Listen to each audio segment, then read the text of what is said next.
Hello students, welcome to Amazon academy. आज एक बहुत मज़ेदार टॉपिक पढ़ाने वाला हूँ जिसमें तुम्हारे केमिस्ट्री में सबसे ज़्यादा कन्फ्यूजन पैदा होता होगा, जिससे तुमको डर लगता होगा कि ये केमिस्ट्री याद करनी है। चलो, मैं तुमको रिएक्टिविटी के बारे में बताने वाला हूँ। उससे पहले तुम्हारे दिमाग के डाउट्स को बताया जाए। देखो, तुम्हारे दिमाग में ये डाउट ज़रूर आता होगा कि सर कुछ क्वेश्चन में सेम चीज़ें होते हुए भी वहाँ पे वो साइक्लिक कंपाउंड बना देता है। जैसे मान लो कि ये एक एग्जांपल लेता हूँ मैं, इसका रिएक्शन करा रहा हूँ एसिडिक मीडियम और सिर्फ वन इक्विवेलेंट दे रखा है। तो यू मस्ट हैव ऑब्जर्व्ड, और अगर नहीं करा है तो अभी ऑब्जर्व करोगे कि इसमें तुमको मैकेनिज्म कुछ इस तरीके से दिखता होगा कि रिएक्शन डबल बॉन्ड पे दिख रही है। H प्लस ने यहां अटैक कर दिया, इधर ज्यादा स्टेबल कार्बोकेटायन बन रहा है इसलिए कार्बोकेटायन बना दिया इस तरीके से। और उसके बाद दिख रहा होगा कि रिएक्शन इंट्रामोलिकुलर ही करा दी, O का अटैक इस पे करा के। तो इस तरीके से एक 5 मेंबर रिंग क्रिएट कर ली और यहां पे CH3 लगा दिया। You must have observe this. Second, तुम्हारे में दिमाग में ये ऑब्जर्वेशन जरूर आई होगी कि फिर कुछ क्वेश्चंस ऐसे आ जाते हैं, ये अलग दिमाग खराब करते हैं। इसमें भी सेम रिएक्शन कराई मैंने H प्लस वन इक्विवेलेंट के साथ, लेकिन यहां पे जो रिएक्शन है वो OH पे करा दी और इधर अब दिखा रहा है कि ये प्रोडक्ट बन रहा है, इधर ये प्रोडक्ट बना दिया। अब न्यूक्लियोफाइल है, कुछ न्यूक्लियोफाइल का इस पे अटैक करा दिया। ठीक है, जैसे कि HCl ही अगर मैं यहां पे ले लूं, HCl है तो क्लोरीन का अटैक फिर इस पे हो गया और ये प्रोडक्ट बन गया। तो सर ये क्या मजाक क्या चल रहा है ये? इसीलिए तो हमको केमिस्ट्री पसंद नहीं है। इसीलिए तो केमिस्ट्री में इतने एक्सेप्शंस की बात है नहीं। इसको समझो। देखो, अब यहां पे कौन कौन से बॉन्ड्स इन्वॉल्व हैं, डबल बॉन्ड एंड OH। इनको मैं सेपरेट करके समझाता हूं। एक एग्जांपल लेते हैं जिसमें अपन सिर्फ डबल बॉन्ड ले रहे हैं, और एक एग्जांपल लेते हैं जिसमें अपन एल्कोहल ले रहे हैं। ठीक, और दोनों पे मैं सेम रिएक्शन करा रहा हूं, H प्लस H प्लस। कोई तकलीफ? अब इस पे H प्लस की रिएक्शन कराओगे तो क्या बन जाएगा? ये बनेगा। इस पे H प्लस की रिएक्शन कराओगे तो CH3 CH2, पहले O के लोन पेयर पे, क्योंकि और कुछ है नहीं यहां पे अटैक कराने के लिए, इस पे अटैक करा प्लस चार्ज। फिर हम पढ़ चुके हैं कि पानी जब भी बनता है निकल जाता है, तो यहां पे ये फॉर्म हो गया। लेकिन सुनो, इधर जब ये फॉर्म हो रहा है तो कौन सा बॉन्ड टूटा भाई? यहां टूटा पाई बॉन्ड। और इधर जब ये फॉर्म हो रहा है कार्बोकेटायन, तो कौन सा बॉन्ड टूटा भाई? Sigma bond.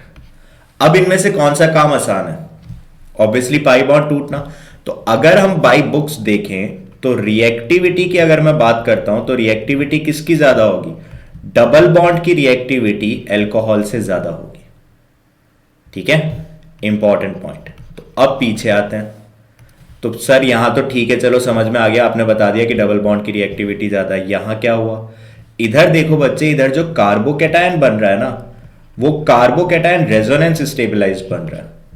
और रेजोनेंस स्टेबलाइज जब भी कोई चीज बन रही है तो रेजोनेंस एनर्जी इन्वॉल्व होगी। तो जो सिग्मा बॉन्ड, ये वाला सिग्मा बॉन्ड तोड़ने में एनर्जी गई, वो रेजोनेंस एनर्जी से कंपनसेट हो गई।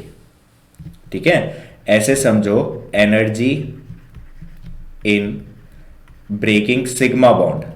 ठीक है, सिग्मा बॉन्ड तोड़ने के लिए जो एनर्जी तुम्हारी लगी, वो एनर्जी किससे कंपनसेट हो गई? वो एनर्जी कंपनसेट हो गई हमारी रेजोनेंस एनर्जी से। तो ये सारा एनर्जी का खेल है। अब कितनी लॉजिकल बात है, कोई एक्सेप्शन तो है नहीं। अब हाँ, अगर तुम मानना चाहो एक्सेप्शन तो फिर अपन क्या ही कर सकते हैं इसमें। ठीक है, ऐसे ही देखो, फिर ऐसे ही तुमने एक चीज और ऑब्जर्व करी होगी कि कुछ क्वेश्चंस मिलते हैं ऐसे,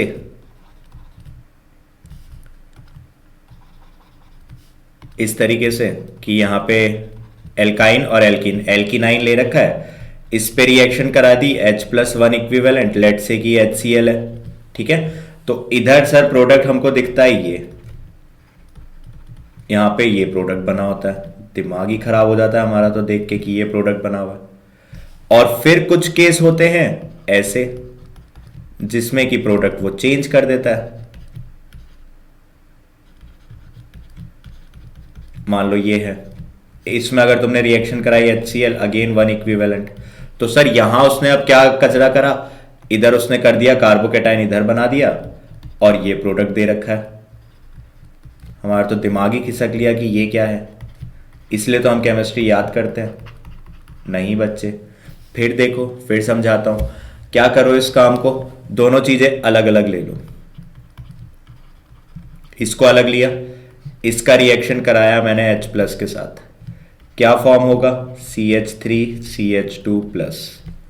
फिर मैंने एक एल्काइन भी ले लिया, इसका रिएक्शन कराया H+1 इक्विवेलेंट के साथ, क्या फॉर्म होगा, ये फॉर्म होगा। दोनों में बना कार्बोकेटायन, लेकिन यहां sp3 पे, यहां sp2 पे। समझ में आई बात। तो ये वाला कार्बोकेटायन अनस्टेबल है। तो अब इन दोनों में से कौन इजीली रिएक्ट करने की कोशिश करेगा। तो फिर अगर हम रेट ऑफ रिएक्शन की बात करें तो रेट ऑफ रिएक्शन फिर दिख रहा है कि डबल बॉन्ड का ट्रिपल बॉन्ड से ज्यादा होगा। तो फिर ये ऊपर वाला केस कैसे बना, देखो फिर से वही चीज।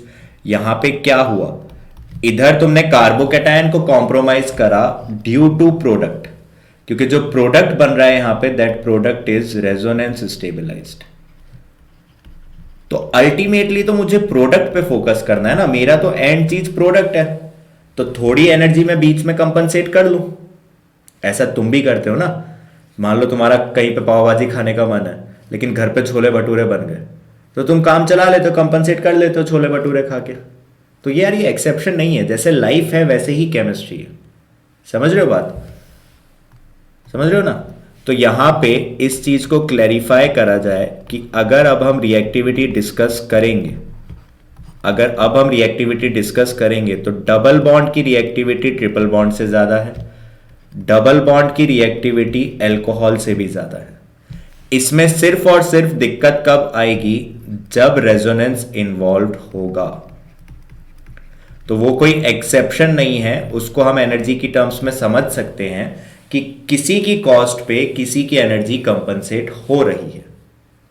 क्लैरिटी आ रही है बात में, ठीक है। तो इस चीज को दिमाग में रखना। मैंने पूरी कोशिश करी है तुमको ये पॉइंट एक्सप्लेन करने की। आई होप तुमको समझ में आया होगा और केमिस्ट्री को तुम डेली लाइफ से रिलेट कर पाओगे, ठीक है।